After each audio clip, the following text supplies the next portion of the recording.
Bonjour à tous et bienvenue sur 7ème fréquence, j'espère que vous avez passé de bonnes fêtes de Noël, un bon réveillon le 24 et un bon Noël le 25 au midi, ce midi justement. Donc encore joyeuses fêtes puisqu'il vous reste le 31 de l'an. Et aujourd'hui on va s'attaquer au 25e film du calendrier de l'Avent, le dernier je vous le promets, donc c'est le film de 2019, on pouvait pas s'arrêter avant d'avoir fait l'année 2019 évidemment. J'avoue en plus c'est un petit tacle à Joss puisqu'on va faire un film dont on a déjà parlé sur la chaîne, Let It Snow ou Flocon d'amour en français. Il s'agit du deuxième film consécutif de Noël. Faut dire qu'il n'y a pas grand chose qui sort, on avait aussi Last Christmas cette année, mais bon personnellement je préférais parler de Flocon d'amour.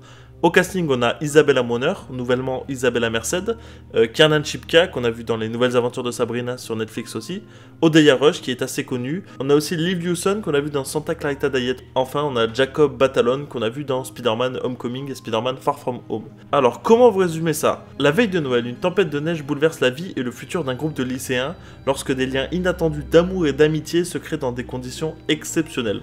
Alors, c'est, on va dire, un film typique de Noël de notre génération. C'est-à-dire qu'en fait, c'est un teen movie. Personnellement, je l'ai regardé pour le casting. Le film est, bah voilà, on s'y attendait. Hein. Le film est ok sans plus, mais franchement, ça fait passer un bon petit moment. Si vous avez un plaid et un chocolat chaud, n'hésitez pas à vous regarder ça, même avec quelqu'un de votre famille.